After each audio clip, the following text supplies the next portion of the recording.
இறைவனோடு உரையாட தினமும் விவிலியம் வாசிப்போம். இன்றைய பகுதி திருப்பாடல்கள் அதிகாரம் 36 முதல் 40 வரை. அதிகாரம் 36. மானிடரின் தீய குணம். பொல்லாரின் உள்ளத்தில் தீமையின் குரல் ஒலித்து கொண்டே இருக்கின்றது. அவர்களின் மனக்கண்களில் இறையச்சம் இல்லை. ஏனெனில் அவர்கள் குற்றம் வெளிப்பட்டு வெறுப்புக்கு உள்ளாகப் போவதில்லை என இருமாந்து தமக்கு தாமே பெருமை பாராட்டிக் கொள்கின்றனர். அவர்கள் வாயின் சொற்கள் தீமையும் வஞ்சகமும் நிறைந்தவை. நல்லுணர்வோடு நற்செயல் ஆற்றுவதை அவர்கள் அடியோடு விட்டுவிட்டனர். படுக்கையில் கிடக்கையில் அவர்கள் சதி திட்டங்களை தீட்டுகின்றனர். தகாத வழியை உறுதியாக பற்றி கொள்கின்றனர். தீமையை புறம்பே தள்ளுவதில்லை. கடவுளின் கருணை. ஆண்டவரே, வானளவு உயர்ந்துள்ளது உமது பேரன்பு. முகில்களை தொடுகின்றது உமது வாக்கு பெறலாமை. ஆண்டவரே, உமது நீதி இறைவனின் மலைகள் போல் உயர்ந்தது.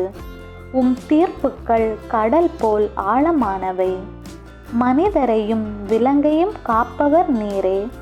கடவுளே, உமது பேரன்பு எத்துணை அருமையானது. மானிடர் இறக்கையின் நிழலில் புகலிடம் பெறுகின்றனர். உமது இல்லத்தின் செழுமையால் அவர்கள் நிறைவு பெறுகின்றனர். உமது பேரின்ப நீரோடையில் அவர்கள் தாகத்தை தணிக்கின்றீர். ஏனெனில் வாழ்வு தரும் ஊற்று உம்மிடமே உள்ளது. உமது ஒளியால் யாமும் ஒளி பெறுகின்றோம். உம்மை அறிந்தோருக்கு உமது பேரன்பையும் நேரிய உள்ளத்தோருக்கு உமது நீதியையும் தொடர்ந்து வழங்கி அருளும். செருக்குற்றோரின் கால் என்னை நசுக்க விடாதேயும். பொல்லாரின் கை என்னை பிடிக்க விடாதேயும். தீங்கிழைப்பார் அதோ அங்கே குப்பர விழுந்து கிடக்கின்றனர். அவர்கள் நசுக்கப்பட்டனர். அவர்களால் எழவே இயலாது. அதிகாரம் 37. பொல்லார் நல்லார் முடிவுகள். தீமை செய்வோரை கண்டு மனம் புழுங்காதே. பொல்லாங்கு செய்வோரை கண்டு பொறாமைப்படாதே. ஏனெனில் அவர்கள் புல்லை போல் விரைவில் உலர்ந்து போவர். பசும் பூண்டை போல் வாடி போவர். ஆண்டவரை நம்பு, நலமானதை செய். நாட்டிலேயே குடியிரு, நம்பத்தக்கவராய் வாழ். ஆண்டவரிலேயே மகிழ்ச்சி கொள். உன் உள்ளத்து விருப்பங்களை அவர் நிறைவேற்றுவார். உன் வழியை ஆண்டவரிடம் ஒப்படைத்து விடு. அவரையே நம்பியிரு. அவரே உன் சார்பில் செயலாற்றுவார். உன் நேர்மையை கதிரொளி போலும் உன் நாணயத்தை நண்பகல் போலும் அவர் விளங்க செய்வார். ஆண்டவர் முன் அமைதியுடன் காத்திரு. தம் வழியில் வெற்றி காண்போரையும் சூழ்ச்சிகள் செய்வோரையும் பார்த்து எரிச்சல் கொள்ளாதே. வெஞ்சினம் கொள்ளாதே. வெகுந்துண்டெழுவதை விட்டுவிடு. எரிச்சல் அடையாதே.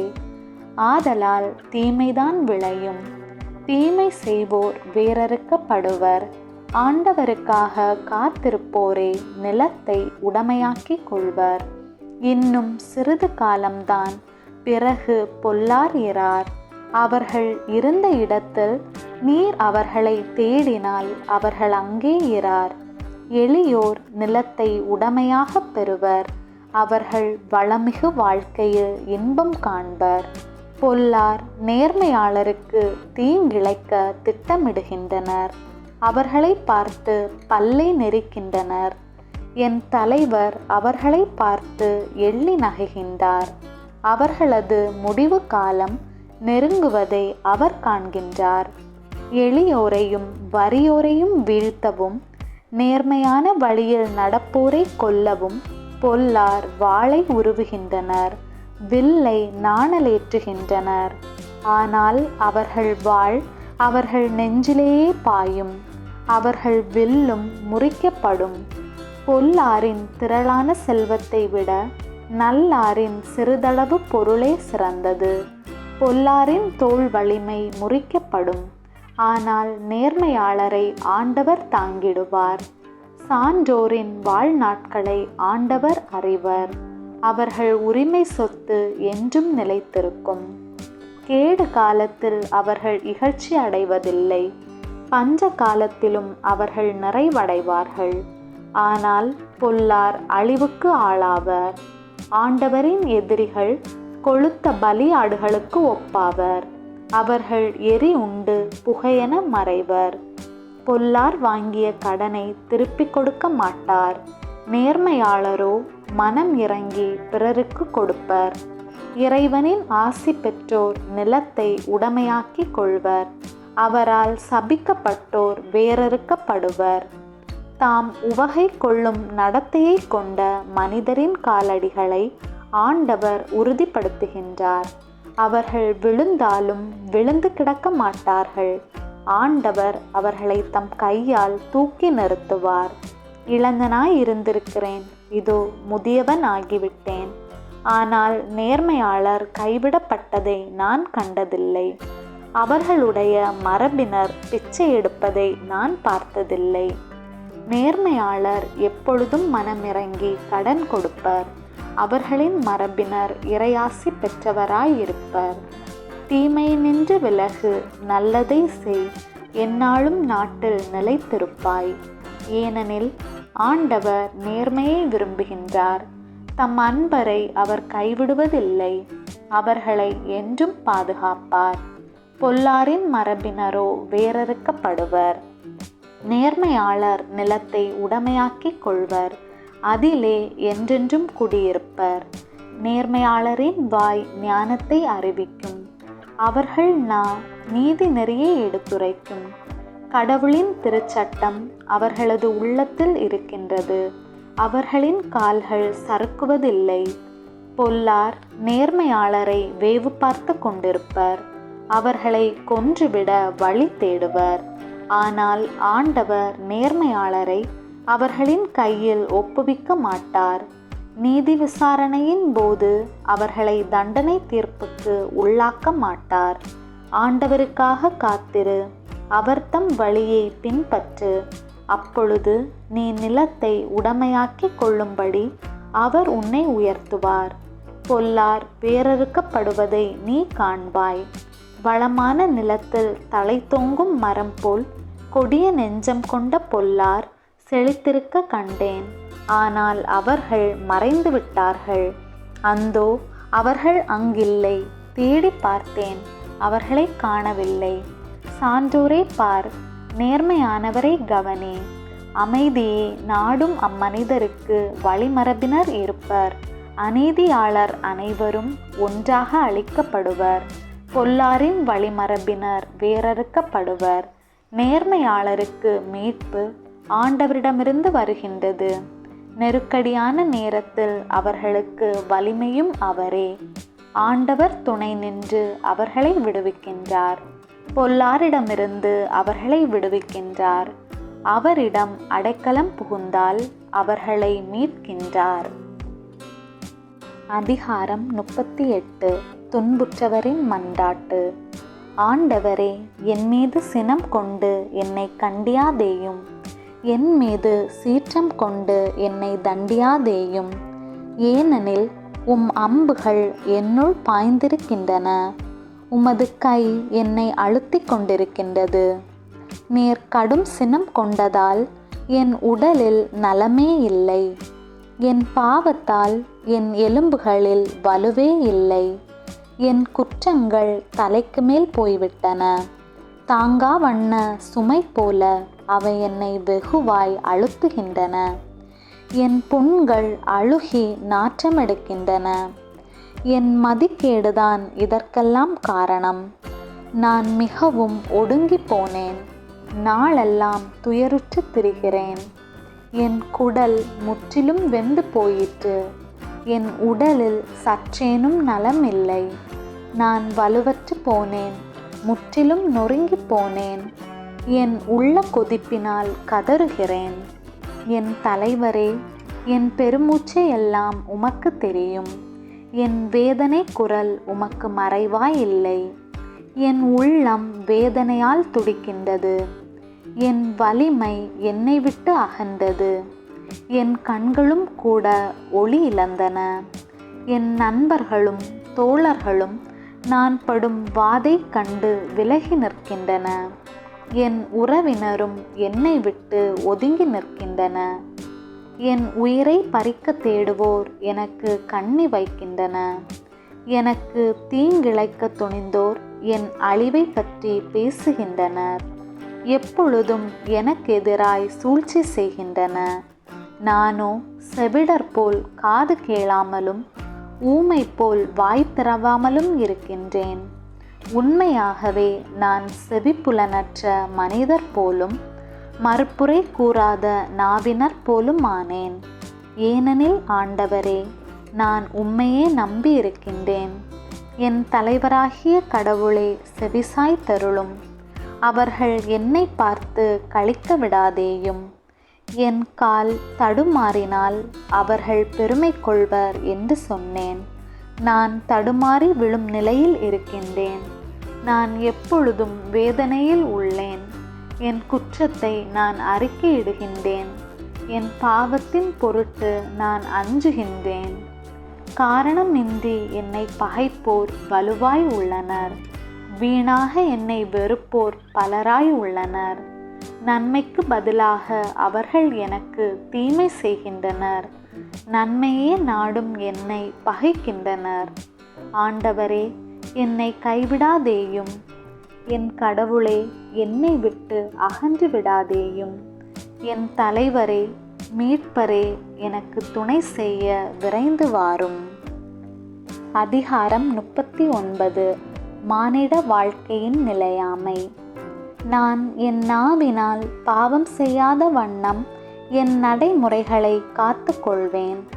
பொல்லார் என் முன் நிற்கும் வரையில் என் வாய்க்கு பூட்டு போட்டு காத்து கொள்வேன் என்று சொன்னேன். நான் ஊமையைப் போல் பேசாது இருந்தேன். நலமானதை கூட பேசாமல் அமைதியாயிருந்தேன். என் வேதனையோ பெருகிற்று. என் உள்ளம் என்னுள் எரிய தொடங்கிற்று. நான் சிந்தனையில் ஆழ்ந்தபோது நெருப்பு மூண்டது. அப்பொழுது என் நா பேசியதாவது: ஆண்டவரே, என் முடிவு பற்றியும் என் வாழ்நாளின் அளவு பற்றியும் எனக்கு அறிவுறுத்தும். அப்போது நான் எத்துணை நிலையற்றவன் என உணர்ந்து கொள்வேன். என் வாழ்நாளை சில விறகடை அளவாக்கினீர். என் ஆயுட்காலம் உமது பார்வையில் ஒன்றுமில்லை. உண்மையில் மானிடர் அனைவரும் தம் உச்ச நிலையிலும் நீர்க்குமிழி போன்றோரே. அவர்கள் நிழலைப் போல் நடமாடுகின்றனர். அவர்கள் வருந்தி உழைப்பது வீண். அவர்கள் சேமித்து வைக்கின்றனர், ஆனால் அதை அனுபவிப்பது யாரென அறியார். என் தலைவரே, நான் இப்பொழுது எதை எதிர்பார்க்கட்டும்? நான் உம்மையே நம்பியிருக்கின்றேன். என் குற்றங்கள் அனைத்திலும் இருந்து என்னை விடுவித்தருளும்.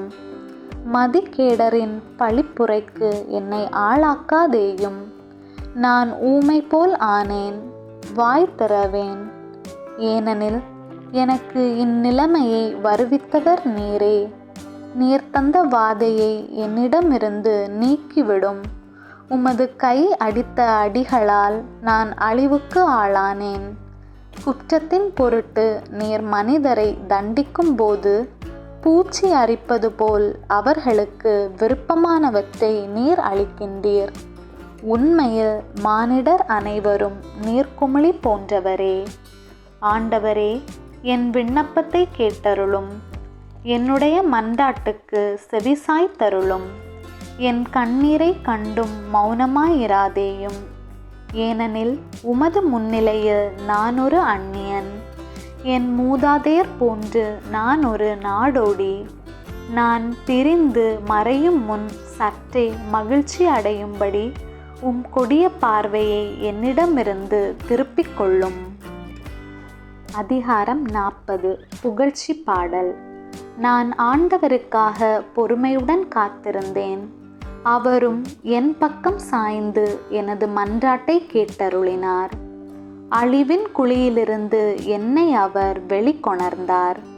சேறு நிறைந்த பள்ளத்தாக்கினின்று தூக்கி எடுத்தார். கற்பாறையின் மேல் நான் காலூன்றி நிற்க செய்தார். என் காலடிகளை உறுதிப்படுத்தினார். புதியதொரு பாடலை, நம் கடவுளை புகழும் பாடலை என் நாவினின்று எழச் செய்தார். பலரும் இதை பார்த்து அச்சம் கொண்டு ஆண்டவர் மீது நம்பிக்கை கொள்வர். ஆண்டவர் மீது நம்பிக்கை கொண்டோரே பேறு பெற்றவர். அத்தகையோர் சிலைகளை நோக்காதவர், பொய்யானவற்றை சாராதவர். ஆண்டவரே, எண்ணில் அறிந்தவற்றை நீர் எமக்கென செய்துள்ளீர். உமக்கு நிகரானவர் எவரும் இலார். என் கடவுளே, உம் அரும் செயல்களும் திட்டங்களும் எங்களுக்காகவே. அவற்றை நான் எடுத்துரைக்க விரும்புவேனாகில் அவை எண்ணில் அடங்கா. பலியையும் காணிக்கையையும் நீர் விரும்பவில்லை. எரி பலியையும் பாவம் போக்கும் பலியையும் நீர் கேட்கவில்லை. ஆனால் என் செவிகள் திறக்கும்படி செய்தீர். எனவே இதோ வருகின்றேன். என்னை குறித்து திருநூல் சுருளில் எழுதப்பட்டுள்ளது. என் கடவுளே, உமது திருவுளம் நிறைவேற்றுவதில் நான் மகிழ்ச்சி அடைகிறேன். உமது திருச்சட்டம் என் உள்ளத்தில் இருக்கின்றது என்றேன் நான். என் நீதியை நீர் நிலைநாட்டிய நற்செய்தியை மாபெரும் சபையில் அறிவித்தேன். நான் வாயை மூடிக்கொண்டிருக்கவில்லை. ஆண்டவரே, நீர் இதை அறிவீர். உமது நீதியை நான் என் உள்ளத்தின் ஆழத்தில் மறைத்து வைக்கவில்லை. உம் வாக்கு பிறழாமையை பற்றியும் நீர் அருளும் மீட்பை பற்றியும் கூறியிருக்கின்றேன். உம் பேரன்பையையும் உண்மையையும் மாபெரும் சபைக்கு நான் ஒளிக்கவில்லை. ஆண்டவரே, உமது பேரிரக்கத்தை எனக்கு காட்ட மறக்காதேயும். உமது பேரன்பும் உண்மையும் தொடர்ந்து என்னை பாதுகாப்பனவாக. உதவிக்காக மன்றாடல். ஏனெனில் எண்ணில் அறிந்த தீமைகள் என்னை சூழ்ந்து கொண்டன. என் குற்றங்கள் என் மீது கவிழ்ந்து என் பார்வையை மறைத்து கொண்டன. அவை என் தலைமுடிகளை விட மிகுதியானவை. என் உள்ளம் தளர்ந்து என்னை கைவிட்டது. ஆண்டவரே, என்னை விடுவிக்க மனமிசை தருளும். ஆண்டவரே, எனக்கு உதவி செய்ய விரைந்து வாரும். என் உயிரை பறிக்க தேடுவோர் அனைவரும் அவமானமும் குழப்பமும் அடையட்டும். என் கேட்டில் மகிழ்ச்சி உறுவோர் தலை குனிந்து பின்னடையட்டும். என்னை பார்த்து ஆ ஆ என்போர் தாம் அடையும் தோல்வியினால் அதிர்ச்சி உறட்டும். உம்மை தேடுவோர் அனைவரும் உம்மில் மகிழ்ந்து களி கூறட்டும். நீர் அருளும் மீட்பில் நாட்டம் கொள்வோர் ஆண்டவர் எத்துணை பெரியவர் என்று எப்பொழுதும் சொல்லட்டும். நானோ ஏழை எளியவன். என் தலைவர் என் மீது அக்கறை கொண்டுள்ளார். நீரே என் துணைவர், என் மீட்பர், என் கடவுளே, எனக்கு துணை செய்ய விரைந்து வாரும். ஆண்டவரின் அருள்வாக்கு. இறைவனுக்கு நன்றி.